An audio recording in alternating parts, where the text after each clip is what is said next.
কোনোবা যদি ফুকেট অহা প্লেনিং কৰি আছে এইটো ভিডিঅ' আপোনালোকৰ বাবে ভিডিঅ'টো লাষ্টলৈ চাব এইটো ভিডিঅ' চাই আপোনালোকৰ ফিল হ'ব হোটেলৰ নামত ইণ্ডিয়াত স্কেম চলি আছে নেকি আপোনালোকে গেছ কৰক এইটো হোটেলৰ পাৰ নাইট কিমান টকা হ'ব এতিয়া আপোনালোকক ৰুম টুৰ দিওঁ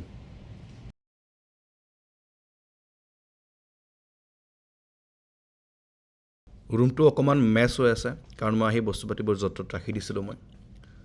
এতিয়া আহক আপোনালোকক মই বাথৰুমটো দেখাওঁ কেনেকুৱা হয় আপোনালোকে চাইছে কজি হয় নিট এণ্ড ক্লিন হয় সেইটো মেটাৰ কৰে এতিয়া আপোনালোকক দেখাওঁ এইটো ৰুমৰ হাইলাইট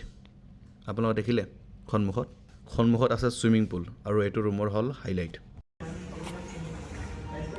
আপোনালোকে বিলিভ নকৰিব এই ৰুমৰ ৰেণ্টটো কিমান জানে আপোনাক গেছ কৰকচোন যদি আমাৰ অসমত হ'লে হয় ছেম হোটেল আপোনালোকৰ 7,000 পৰা 10,000 ল'লে হয় এই ৰুমৰ ৰেণ্ট অনলি 2,000 ৰুপিজ ফুকেটত আৰু এয়াৰপৰ্টৰ পৰা জাষ্ট 1 কিলোমিটাৰ দূৰত আৰু ইয়াৰ ওচৰত কিমান কি মানে আপোনালোকৰ টুৰিষ্ট স্পট আছে আপোনালোকক দেখাম মই আজি আৰু কালি আছোঁ যিহেতু মই আপোনাক খালি ভিডিঅ'বোৰ চাই থাকিব আৰু মই এতিয়া ছুইমিং পুলত যাম ইমান বেছি গৰম লাগিছে খানা খাই লৈছোঁ ছুইমিং পুলত অলপ ঠাণ্ডা হওক হোটেলৰ নাম the bell hotel Phuket just 5 minutes from airport